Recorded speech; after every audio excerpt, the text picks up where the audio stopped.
आपकी আদালতে জমিয়ত উলেমায়ে হিন্দের প্রেসিডেন্ট মৌলানা মেহমুদ মদনীর ওপর অভিযোগ হলো যে ইনি ধর্মের নাম নিয়ে ব্যবসা করেন। দেখুন, জমিয়ত উলেমায়ে হিন্দ হলো হালাল ট্রাস্ট, একটা হালাল কাউন্সিল অফ ইন্ডিয়া, যেটার সার্টিফিকেট আপনি ইস্যু করেন। আর এটা বলা হয় যে ওটা থেকে প্রচুর রোজগার হয়, খুব বড় ব্যবসা এটা।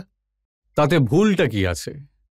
আমি আমারটা আপনার সামনে তুলে ধরতে পারি যে কতটা ট্যাক্স দিতে হয়, কতটা খরচ করতে হয়, আর কি সারপ্লাস পড়ে থাকে।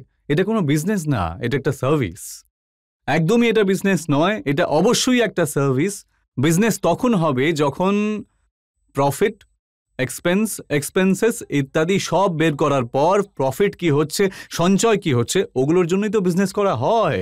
তাই আপনাকে আমি গত 3 বছরেরটা দেখিয়ে দেবো যে কি সারপ্লাস পড়ে রয়েছে। প্রত্যেক সার্টিফিকেটের জন্য 10,000 টাকা নেন? না না না, একদমই না। কোনো সার্টিফিকেটের জন্য 10,000 টাকা নেওয়া হয় না। এটা ভুলভাল ইনফরমেশন আছে আপনার কাছে। না, এই ইনফরমেশন, এই রেজিস্ট্রেশনের জন্য কোনো কোম্পানির 10টা প্রোডাক্ট আছে, ওগুলোকে রেজিস্টার করাতে হবে। আচ্ছা, এই সিস্টেম কিন্তু আমরা করিনি। এই সিস্টেম পুরো তৈরি করা হয়েছে মিনিস্ট্রি অফ ফুড প্রসেসিং আর ডিফারেন্ট ডিপার্টমেন্ট ISO আর সেই কান্ট্রিগুলোর জন্য যেখানে যে ইম্পোর্টিং কান্ট্রিজ আছে, ওদের যে সার্টিফিকেশন বডিজ আছে, ওদের কোলাবোরেশনে, ওদের পরামর্শে, ওদের সিদ্ধান্ত দ্বারা এই সিস্টেম ডেভেলপ করা হয়েছে। দেখুন, একটা জিনিস একটু বোঝান, কোনো খাবার দাবারের জিনিস হোক, কোনো মিট হোক, এই ধরনের জিনিস যেগুলোর ওপর ওই হালাল বা হারাম লেখা যেতে পারে, আগে অবশ্যই। কিন্তু টুথপেস্ট, তেল, সাবান, ওগুলো হারাম বা হালাল কি করে হতে পারে? হচ্ছে, আগে তো এটা বলুন, আমার খাবার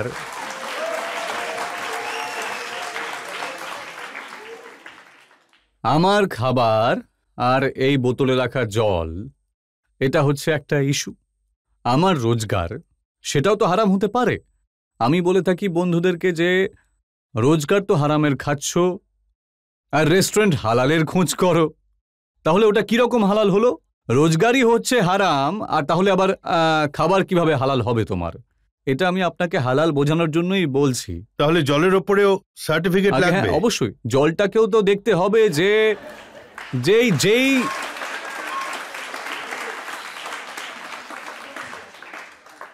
যেই কেমিক্যাল দিয়ে এই জলটাকে পরিশোধন করা হচ্ছে, বা যেই বাসনে বা যেই মেশিনে ঢেলে এই জলটাকে পরিশোধন করা হচ্ছে, ওই জল আদৌ কি পবিত্র নাকি না? যদি পবিত্র হয় তাহলে ওটা হালাল, অপবিত্র হলে তাহলে ওটা হারাম। দেখুন, STF এর যে অফিসাররা আছেন, ওনারা বলেছেন যে তদন্ত করে পাওয়া গেছে হালাল কাউন্সিল অফ ইন্ডিয়ার মাধ্যমে প্রোডাক্টের ভেরিফিকেশন ছাড়া। দেখুন, এই হালাল কাউন্সিল অফ ইন্ডিয়া আলাদা একটা জিনিস, আর হালাল ট্রাস্ট অন্য আরেকটা জিনিস। ওদের ব্যাপারে হয়তো, হ্যাঁ, ওদের ব্যাপারে বলেছে। আর ল্যাব টেস্টিং ছাড়া ওরা সার্টিফিকেট জারি করে। প্রথম ব্যাপার তো এটা আছে, এটার উত্তর দুটো কথা রয়েছে। প্রথম ব্যাপার হলো যে এটা যে ওদের বলে ফেললেই তো কিচ্ছু হবে না, ব্যাপারটা কোর্টে চলছে, সাবজুডিশিয়াল ম্যাটার। আর অন্য কথা হলো যে আমরা হালাল কাউন্সিল অফ ইন্ডিয়াকে আমি রিপ্রেজেন্ট করি না, আমার সাথে সম্পর্ক নেই। আপনার ব্যাপারে উনি বলেছেন যে মৌলানা মেহমুদ মদনীকে উত্তরপ্রদেশের স্পেশাল টাস্ক ফোর্সের মাধ্যমে 6 ঘন্টা অবধি জিজ্ঞাসাবাদ করা হয়েছে। না, 2 দিন পর্যন্ত, তারপর আরো 2 দিন পর্যন্ত। আর একমাত্র আমি একজন যে ওখানে গিয়েছে, অন্য কেউ যায়ওনি। সুপ্রিম কোর্ট থেকে প্রোটেকশন দেওয়া হয়েছিল, আমাকেও দেওয়া হয়েছিল, কিন্তু আমি গিয়েছিলাম। গিয়ে আমি বললাম, অবশ্যই আমি প্রশ্ন জিজ্ঞাসা করলেন। আর আপনি কি বললেন? যে কথাগুলো আপনাকে বলছি। দাদা, জল যদি অপবিত্র হয়, নোংরা জল হয়, আর ওটাকে মেশিন দিয়ে পরিশোধন করে দিল, আর অপবিত্র জায়গা থেকে সোর্স, ওটার যেই সোর্স আছে সেটা অপবিত্র, তাহলে জল হালাল হবে না, হারাম হবে। হালালের মানে কাটা বোঝায় না, এটা একদম জঘন্য জিনিস। এতদিন অবধি তো আমাদের ধারণা ছিল এটাই যে ওটাকে, এতদিন অবধি তো এটাই ছিল যে হালাল আর ঝটকার মধ্যে পার্থক্যটা খুবই ছোট্ট একটা ব্যাপার, খুবই ছোট্ট একটা। তাহলে টুথপেস্টে হালাল আর ঝটকা কিভাবে সম্ভব?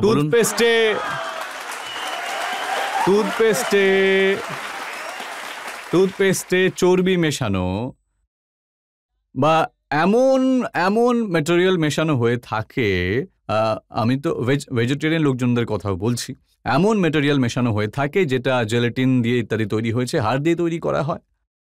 তো তাহলে তো সেটা ন্যায্য হবে না। মুখের মধ্যে আপনি লাগাবেন, ওটাকে ইউজ করবেন, সেটা কি করে হবে? আচ্ছা, তেল তেল খাওয়ার তেল হলে তো এরকমই হবে, বা আর লাগানোর নারকেল তেল। তেল? এই নারকেল তেলে তো এটাই প্রসেস আছে, তাই না? ধরে নিন পশুদের চর্বি মিশিয়ে রেখেছে, তাই ওটাকে ব্যাপারটা এরকম, আপনাকে আপনার সার্টিফিকেট তৈরি করানোর জন্য আরো একটা ব্যাপার রয়েছে। এটা আমার শর্ত নয়, শর্ত হচ্ছে ইম্পোর্টিং কান্ট্রিজের। আপনি এক্সপোর্টও করতে চান, আবার পেটে যন্ত্রণাও হচ্ছে আপনার, তাই এটা তো ঠিক নয়। দুটো জিনিস তো চলবে না, এক্সপোর্ট বন্ধ করে দিন, আমার কোনো প্রবলেম নেই। আমি এটা করিনি, এই অর্গানাইজেশন আমরা তৈরি করিনি।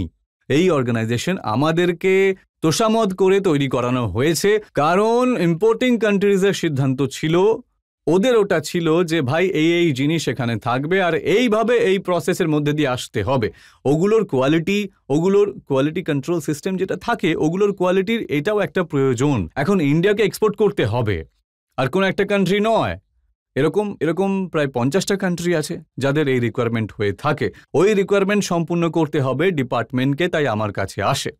আমরা তোদেরকে সাহায্য করছি। আমাকে আজকে কেউ বলুক আজই বন্ধ করে দেব, একদম পুরোপুরিভাবে বন্ধ করার জন্য প্রস্তুত। রোজগার নেই এটাতে, উল্টে অপমান করা হচ্ছে, সেই জন্যই তো মজা করা হচ্ছে। ঠিক, লোকেরা হাততালি দিচ্ছে, আনন্দ পাচ্ছে আপনার প্রশ্ন শুনে, এটাই তো হচ্ছে ঘটনা। আপনার কথাটা একদম ঠিক। যদি প্রয়োজন না থাকে তাহলে আপনি এটাও বন্ধ করে দিতে পারেন। অবশ্যই, যে বলবে যখন বলবে বন্ধ করে দেব। আচ্ছা, কাল বন্ধ করতে বললে আজ বন্ধ করে দেবো, আজ বন্ধ করতে বললে এখনই বন্ধ করে দেবো, এই মুহূর্তে।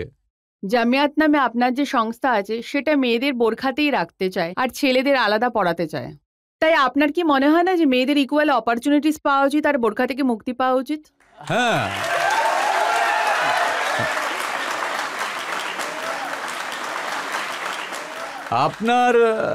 আপনার প্রশ্নটা খুব যুক্তিসঙ্গত প্রশ্ন, যুক্তি নয় যুক্তিসঙ্গত প্রশ্ন।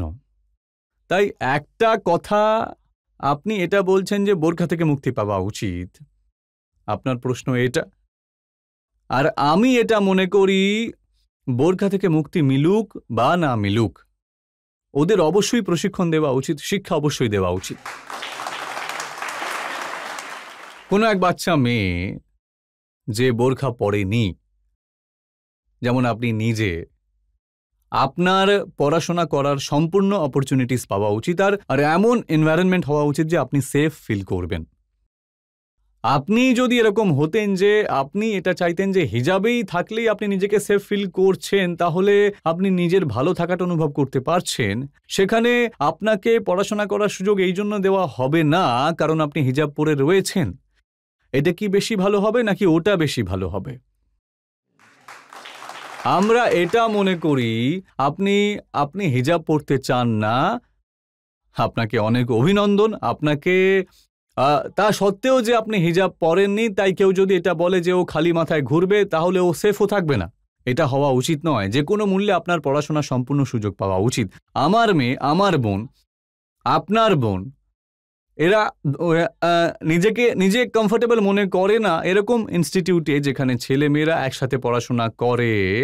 তাই আমি এটা মনে করি যে পড়াশোনাটা বেশি প্রয়োজন। সেটার জন্য আমাদেরকে মেয়ের জন্য আলাদা, শুধু মেয়েদের জন্য ইনস্টিটিউট তৈরি করতে যদি হয়, কিন্তু পড়াশোনাটা আবশ্যক। না, পড়া থেকে বঞ্চিত যাতে না হয়, নিজের মুখোশের জন্য, নিজের বোরখার জন্য বা নিজের মেয়েদের। আচ্ছা, অনেকগুলো ইনস্টিটিউট কিন্তু অলরেডি আছে। আমি তো এটা বলছি যে মেয়েদের ইউনিভার্সিটি তৈরি করা উচিত, মেয়েদের মেডিকেল কলেজ তৈরি করা উচিত। আছেও সেটা, অনেক মেডিকেল কলেজ এই দেশে আছে যেগুলো শুধু মেয়েদের জন্য, লেডি হার্ডিং আছে। তাই আমার বক্তব্য এটাই যে মেয়েদেরকে প্রশিক্ষণ অবশ্যই দেওয়া উচিত। সেটার জন্য আমাদেরকে আলাদাই তৈরি করতে হয়, হোক না।